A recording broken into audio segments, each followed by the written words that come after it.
जिस दिन भगवान राम वनवास के लिए निकल रहे थे, उस दिन अयोध्या का पूरा नगर शोक सागर में डूबा हुआ था। जो नगर हमेशा उत्सव और आनंद में रहता था, उस दिन गलियों में मौन और रोदन की आवाजें थीं। बाजारों की दुकानें बंद थीं, घरों के द्वार पर दीपक बुझ गए थे। लोग अपने अपने घरों के बाहर सिर पकड़कर बैठे थे।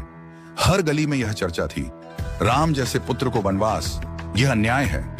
अयोध्या के नागरिक सोच रहे थे, राम तो हमारे प्राण हैं, बिना राम के यह नगर अयोध्या नहीं, श्मशान हो जाएगा। कैसी विपत्ति आ गई, हम भी राम के साथ वन को चलें।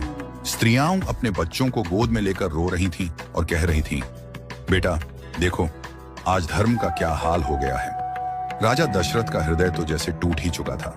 वे सोच रहे थे, मैंने कितनी बार यह कहा कि मैं अपने जीवन के अंतिम समय में राम का राज्याभिषेक देखना चाहता हूं, पर आज मेरी आंखों के सामने वही राम वन के रास्ते जा रहे हैं।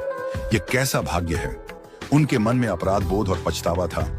मैं राजा होकर भी अपने पुत्र की रक्षा न कर सका। कैकेयी के वचनों का बंधक बन गया। कौशल्या जी का मन बार बार राम को गले लगाने को करता था। सोच रही थी, मेरा राम जंगल में कैसे रहेगा, न महल न सुख सुविधाएं, मैं अपने बेटे को अकेला कैसे भेज दूं। सुमित्रा जी ने लक्ष्मण को समझाया, बेटा जहां राम है वहीं अयोध्या है, जंगल में रहोगे तो भी वहीं स्वर्ग है, उनका साया मत छोड़ना। कैकेयी के मन में उस समय भी एक द्वंद्व था। ऊपर से दृढ़ दिख रही थी, लेकिन भीतर कहीं एक टीस थी। परंतु उसने अपने वचन के कारण कठोरता दिखानी पड़ी। राम के मन में ना कोई क्रोध था ना दुख। वे सोच रहे थे, पिता का वचन ही मेरा धर्म है, वनवास कोई दंड नहीं, ये तो मेरे लिए एक अवसर है कि मैं अपने माता पिता और प्रजा की मर्यादा निभा सकूं। सीता जी ने मन ही मन निश्चय कर लिया था, जहां राम है वही मेरा जीवन है, सुख दुख सब उनके साथ है, वन हो या महल, मैं उनसे अलग नहीं रह सकती। लक्ष्मण का मन क्रोध और भक्ति दोनों से भरा था। वे सोच रहे थे, यह अन्याय मैं सह नहीं सकता।